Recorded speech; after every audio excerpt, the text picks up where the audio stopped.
Hello everyone and welcome to World of Warships Blitz with the Naval Legends. The American Navy has always been one of the strongest naval powers in the Atlantic Ocean. Though they started their journey as a small coastal defense force, they soon expanded to become one of the strongest and most formidable navies. It is assumed and accepted all over the world that the involvement of the American forces in both the First and Second World Wars changed the tides of the war towards the side of the Allies. So you can imagine the weight and the strength that this particular country and its armed forces brings to a war. So it is no question when we think about the strength of the navies of the Americans. Just imagine the country which is secluded from the entire world. If it's able to connect to the different countries and fight a war which is not even happening in its own continent, it requires a strong and reliable navy. And so the American Navy, which was initially a coastal defense force, turned into a world power. Today, we are starting a series where we look through the American cruiser line. The series, which has been named The Journey to the Des Moines, is an overall look at the cruiser line of Americans, which starts at Tier 1 USS Erie, goes up till Tier 5, the USS Omaha, and then splits into two subsections. Pensacola is the forerunner for the American heavy cruisers, while Dallas is the forerunner for the American light cruisers. Des Moines and Worcester represent the pinnacle of the heavy and light cruiser lines, respectively. And in this series, we will look at all of these ships one by one. Let's start with the first ship of the line, the USS Erie.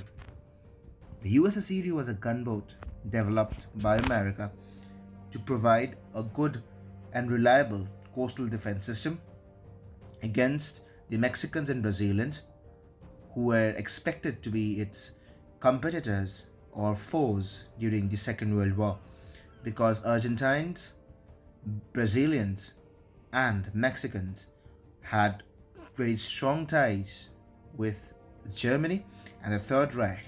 It was expected that if Germany would extend its war to the American continent, it would do so from these South American countries, and hence to have a scout cruiser to look around the situation, the Erie class of gunboats were developed. USS Erie is the flagship of the Erie class. Let's take a look at the ship in the game and understand its statistics. So the ship, with all its upgrades, has a hit point of 10,481 with a decent protection for its class. It is not great, but then at this tier, we will not have very strong guns or ships, so this protection is viable enough. Maneuverability, the ship has 20.42 knots, which actually gets elevated to 21 knots when playing the game. And as to know, this ship hit points can get also increased, I guess, till 11,000, because we have the supplies here.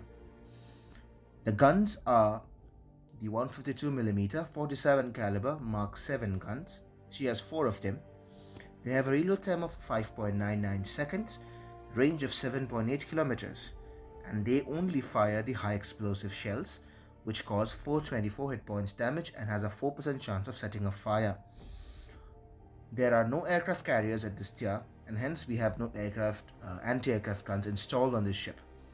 But the concealment of this ship is 8.15 kilometers, which is decent for a ship at this stage. So let us look at the armory, the supplies and equipment, and understand how this ship is set up. The USS Erie will not be used much by many players, because this is the first ship and most players complete playing tier 1 in about 20 to 25 minutes if you play well.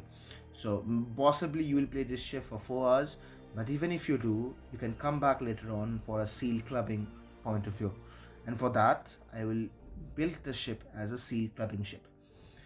Hull fortification is a static development which does give the ship some durability, but Elite Gun Operator EGO is one of the most reliable elite ship bonuses, just not for the Erie but for the entire US cruiser line. So I have chosen Elite Gun Operator, which decreases the main battery reload time by 3% and main battery traverse speed is increased by 7%. That is a decent upgrade. For the camouflage, I've used a standard Easter Hunt camouflage, which increases the ship's hit point by 3% and surface detection is reduced by 3%, with normal XP and silver bonus, basically the resource bonus, added to the camouflage. For consumables, I have the normal repair kit and damage control kit. These are very generic. For supplies, I have taken preventative maintenance pack, though the logo here is of the refined coal, but I have taken preventative maintenance pack. I have taken improved crew rations, and I have taken refined diesel. For equipment, the best choice which young players make is to take Immune System Modification 1, which increases the traverse speed of the guns. However, since I've taken EGO, Elite Gun Operator, as the option, the best option here is to reduce the reload time by taking the main battery modification 2, which reduces the main battery reload time by 5%, however reduces the main battery survivability by 25%. This might seem an unfair trade-off, but when you play in game you realize that there is not much of a difference, right? And to ensure that this doesn't make much of a difference, in the protection section I have taken the armament modification 2, which reduces the repair time of all of its equipments or armaments by 50%. So that is a very good perk. So if you are not choosing this, you are choosing the Aiming System Modification 1, I would suggest you go for Damage Control System Modification 1. That is a good complementary equipment for the initial status.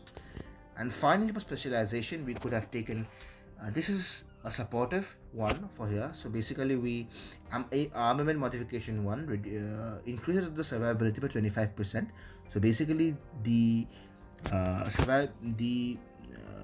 unreliability which comes with main battery modification 2 is negated by the armament modification 1, right? However, I have chosen to increase the speed of the ship because this is just my choice. Any one of them works, but I want to have my ships a bit faster, and hence I have taken this. You can choose any one of them. And here for the commander, I have chosen a normal commander who is still being training. He was the commander of the Wicks, but I've taken him up here. So he has 6 skills, 3 of them active. The emergency response is active at the moment, the torpedo alert is active at the moment, and high alert is active. The next choices are Victorious Charge, which is a good option to take. Tier 5 brings in Daredevil, which is a must, and Tier 6 has Generalist. Now Tier 7, you can take Fully Prepared, right, because you have no other options, so you take Fully Prepared. Tier 8, you can take Extinguisher. For Tier 9, you need to take the Demolition Expert because the other options are inviable. For Tier 10, you have to take Compartment Maintenance. Tier 11, you have to take the IFHE skill, so Inertial Fuse High Explosive. And Tier 12, you need to take Horizontal Protection Expert. I would not suggest you carry a 12-point commander on this ship because it is useless. However, if you are in a mood to actually seal club and cause some havoc at Tier 1, please go for it. Yes, so this is the basic build of the ship. Now let's go on with a match and see how we perform. So yeah, we don't have much. We're the only players, so we'll anyways play against bots, so that's not a big issue. But the thing is, if you do enjoy the video till now, hit the like button, subscribe to the channel, and hit the bell icon if you consider subscribing to our channel so that you get the notifications of our videos. Well, that's all from my side as a commentator. Now we are in a base capture match, which is in islands. We have Chester, Erie, Hashidate, Samson, and lots of other ships. So let's see what the ships are we are playing against. all of them are bots, so there wouldn't be any problem. So what I would do is my playstyle would actually try and capture the base, because though they are bots, it doesn't make any sense to keep fighting against them. So I'll just try and capture the base and see if they come behind me, right? But yes, it is a good option to actually stack up on your Kraken Unleashed, because it's very easy to get 5 kills in this stage. So we have an Erie coming up and a Chester. That is not good, but then let's focus on the Chester because it has higher hit points and we did miss, right? No issues. The Chester has the ability to shoot AP, and that is something scary. We hit 4 of these cells. That should not be an issue. The next set is going. We are focusing down on salvo by salvo. We are taking the Chester down, but Chester has some good armor scheme, so it's a bit hard to take the Chester down, but we do have set of fire, so that's a good option. Let's heal up a bit. Let's see if we can put another fire. We are being focused upon by the Chester, not a good idea. And did you see the benefit? We are rotating with him, right? That's a good option. Let's focus on Erie and see if we can take Erie down. Okay, let's focus on the Erie. Erie is shooting back. Let's try and put a fire on the ship. We're not being able to put it, but if you focus on the deck and hit the superstructure, there's a possibility there you can set a fire.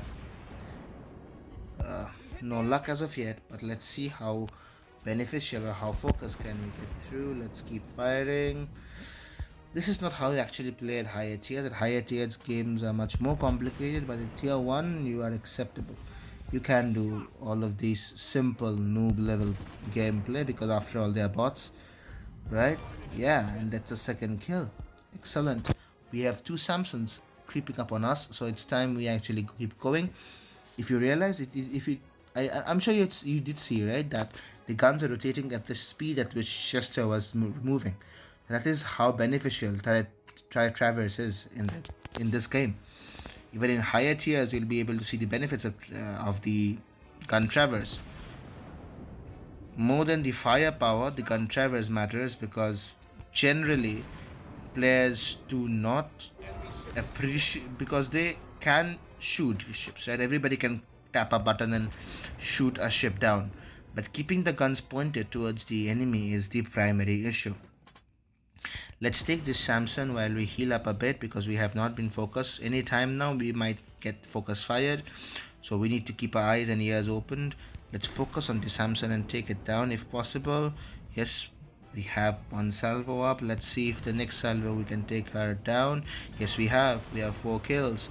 That's a really good start to our match. Let's take this Samson out. Let's see if we can possibly do anything about it. It just vanished into thin air. That's interesting. Destroyers actually can vanish in thin air like this in real life, you know. So what we'll do, we'll not actually capture this point. We'll actually we'll stop the red team from actually gathering points, right? So that will actually put us in the lead directly. So we'll do that. The Samson is charging towards us. So let's keep shooting at the Samson. It's drifting around. It's Tokyo Drift, right? I enjoy that Tokyo Drift. Let's take the Samson down. It's a good salvo. Possibly will not get any more salvos before it moves out. So let's see if we can catch up with the Samson and cause some havoc. Okay, we have 4 kills. We should get the Kraken Unleashed. That would be good for our team. The team did nothing, but they lost 3 ships. That's so weird. Like, the bots even need to have a bit of way of playing, man. I mean, they play so noobishly. That is so weird. Yeah. Okay, so this should be a Kraken Unleashed. We got a Kraken Unleashed. That's fun. That's fun. We have 2 more ships. Let's see if we can actually take them down. Right. Let's see if we can focus on the Hasidate and cause some havoc. Yes. Salvos incoming. Wow.